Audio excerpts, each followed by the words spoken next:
तिची सावली, ऐसी निरंतर माया मी कुठे न पाहिली.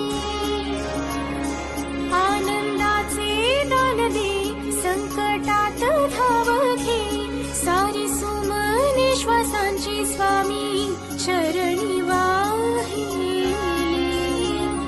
कारण हा सगुण साकार, सदा हा जेसी धावून येई, अभरम